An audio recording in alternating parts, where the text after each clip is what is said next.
मानस पावन पाठ अयोध्या कांड दोहा संख्या 67 से 70 तक, जिसमें वर्णन श्री सीताराम संवाद। जय श्री राम।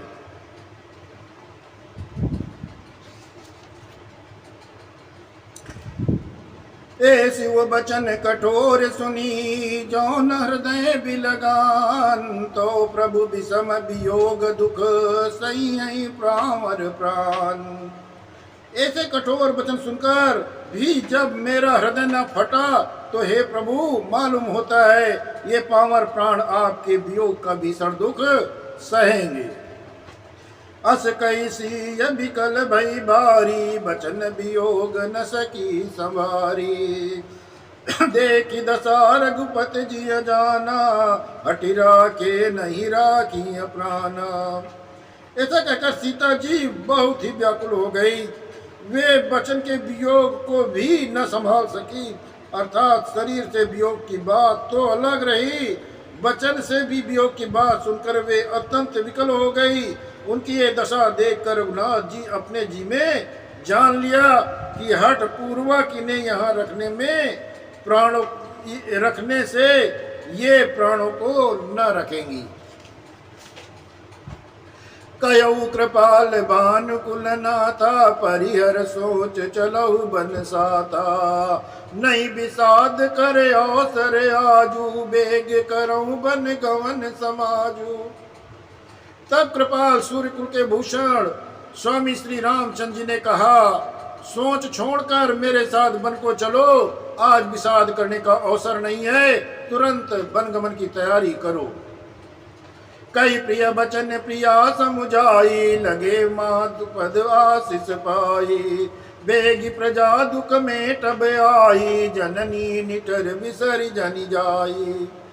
श्री रामचंद्र ने प्रिय वचन कहकर प्रियतमा सीता को समझाया, फिर माता के पैरों लगकर आशीर्वाद प्राप्त किया। माता ने कहा, बेटा जल्दी लौटकर प्रजा को दुख को मिटाना, और यह निठुर माता तुम्हें भूल न जाए। फिर ये दशा विधि बहुरी की मोरी, देखिया नयन मनोहर जोरी। सुदिन सुगरी तात कब होई, जननी अजियत बदन विधि जोई। हे विधाता, क्या मेरी दशा फिर पलटेगी? क्या अपने नेत्रों से मैं इस मनोहर जोड़ी को फिर देख पाऊंगी? हे पुत्र, वह सुंदर दिन और शुभ घड़ी कब होगी जब तुम्हारी जननी जीते जी तुम्हारा चांद सा मुखड़ा देख पावेंगी। बहुरी बैच कई लालू कई, रघुपति रघुबर तात। कबही बुलाई लगाई यही, हरस निरखियं गात। हे तात, वत्स कहकर, लाल कहकर, रघुपति कहकर, रघुवर कहकर मैं फिर कब तुम्हें बुलाकर हृदय से लगाऊंगी और हर्षित होकर तुम्हारे अंगों को देखूंगी। लखिसने कातरी मातारी, बचन न आव विकल भई भारी। राम प्रबोध कीन विधि नाना, समऊ स्नेह न जाई बखाना। यह देखकर माता स्नेह के मारे अधीर हो गई और इतनी अधिक व्याकुल हो गई कि मुंह से वचन नहीं निकलता। श्री रामचंद्र जी ने अनेक प्रकार से उन्हें समझाया, वो समय और स्नेह वर्णन नहीं किया जा सकता। तब जानकी सासु पगलागी, सुनिय माय मैं परम अभागी। सेवा समय दय बनु दीना, मोर मनोरथ सफल न कीना। तब जानकी सास के पांव लगी और बोली, हे माता सुनिए, मैं बड़ी अभागिनी हूँ। आपकी सेवा करने के समय दैव ने मुझे वनवास दे दिया, मेरा मनोरथ सफल न हो पाया। तब जब छो भुजन छाड़ी छो, करम कठिन कछु दोष न मोहु। सुन सिय बचन सासु अकुलानी, दशा कवन विधि काहू बखानी।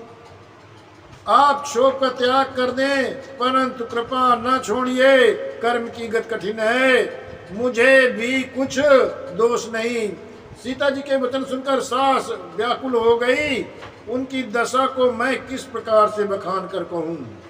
बारही बार लाई उरलीनी, धरि धीरज सिख आशीष दीनी। अचल हो वही बात तुम्हारा, जब लगी गंग जमुन जलधारा। उन्होंने सीता को बार बार हृदय से लगाया और धीरज धरकर शिक्षा दी और आशीर्वाद दिया कि जब तक गंगा जी और यमुना जी में जल की धारा बहती रहे तब तक तुम्हारा सुहाग अचल रहे। सीतई सासु असीस सिख दीन अनेक प्रकार, चली नाई पद पदुम सिरु अतिहित बारही बार। सीता जी को सास ने अनेकों प्रकार से आशीर्वाद और शिक्षाएं दी और वे सीता जी बड़े ही प्रेम से बार बार चरण कमलों में सिर नवाकर चली।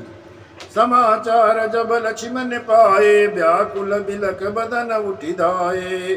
कंप पुलक तन नयन सनीरा, गए चरण अति प्रेम अधीरा। जब लक्ष्मण जी ने समाचार पाए तब व्याकुल होकर उदास मुंह उठ दौड़े, शरीर कांप रहा है, रोमांच हो रहा है, नेत्र आंसुओं से भरे हैं। प्रेम से अत्यंत अधीर होकर उन्होंने श्री रामचंद्र जी के चरण कमल पकड़ लिए। कही न सकत कछु चितवत ठाड़े, मीन दीन जनु जल के काड़े। सोचु हृदय विदुका हो निहारा, सब सुख सुकृत सिराने हमारा। वे कुछ कह नहीं सकते, खड़े खड़े देख रहे हैं। ऐसे दिन हो रहे हैं मानो जल से निकाले जाने पर मछली दीन हो रही हो।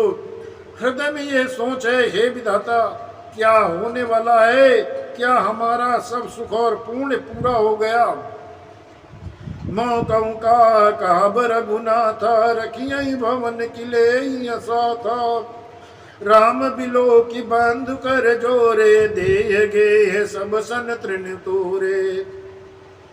मुझको रघुनाथ जी क्या कहेंगे? घर पर रखेंगे या साथ ले चलेंगे? श्री रघुनाथ जी ने भाई लक्ष्मण को हाथ जोड़े और शरीर तथा घर के सभी से नाता तोड़े हुए खड़े हुए देखा। बोले बचन राम नयनागर, शील स्नेह सरल सुख सागर। तात प्रेम बस जन कदराऊ, समुझ हृदय परिणाम उछाऊ। तब नीत में निपुण और शील स्नेह सरलता और सुख के समुद्र श्री रामचंद्र जी वचन बोले, हे तात परिणाम में होने वाले आनंद को हृदय में समझकर तुम प्रेम बस अधीर मत हो। मात पिता गुरु स्वामी सिख, सिर धर करहि शुभाए। लयऊ लाभ तिन जन्म कर, न तरु जन्म जग जाए। जो लोग माता पिता गुरु और स्वामी की शिक्षा स्वाभाविक ही सिर चढ़ाकर उसका पालन करते हैं उन्होंने ही जन्म लेने का लाभ पाया, नहीं तो जन्म जगत में जन्म व्यर्थ ही है। असजिय जानि सुनऊ सिख बाई, करहु मात पितु पद सेवकाई। भवन भरत रिपुसूदन नाही, राहु वृद्ध मम दुख मन माही। हे भाई हृदय में ऐसा जानकर मेरी सीख को सुनो। माता पिता के चरण कमलों की सेवा करो। भरत और शत्रुघ्न घर पर नहीं है, महाराज वृद्ध है और उनके मन में मेरा दुख है। मैं बन जाऊँ तुम्हें ले साता, हो सब विधि अवधि अनाथा। गुर पित मातु प्रजा परिवारु, सब कहूँ पर दुसा दुख भारू। इस अवस्था में तुमको साथ लेकर बन जाऊं तो अयोध्या सभी प्रकार से अनाथ हो जाएगी। गुरु पिता माता और प्रजा और परिवार सभी पर दुख का दूसरा भार आ पड़ेगा। राहु करऊं सब कर परितोषु, न तरुतात होई बड़ दोषु। जासु राज प्रिय प्रजा दुखारी, सो नपु अवश्य नरक अधिकारी। अतः तुम यहीं रहो और सबका संतोष करते रहो, नहीं तो हे तात बड़ा दोष होगा। जिसके राज में प्रजा दुखी होती है वह राजा अवश्य ही नरक का अधिकारी होता है। राहु तात यस नीति विचारी, सुनत लखन भय व्याकुल भारी। सिंह रे बचन सूखी गए कैसे, परसत तुहिन तामरस जैसे। हे तात, ऐसी नीत विचार कर तुम घर पर रह जाओ। यह सुनते ही लक्ष्मण जी बहुत ही व्याकुल हो गए। इन शीतल वचनों में वे कैसे सूख गए, जैसे पाले के स्पर्श से कमल सूख जाता है।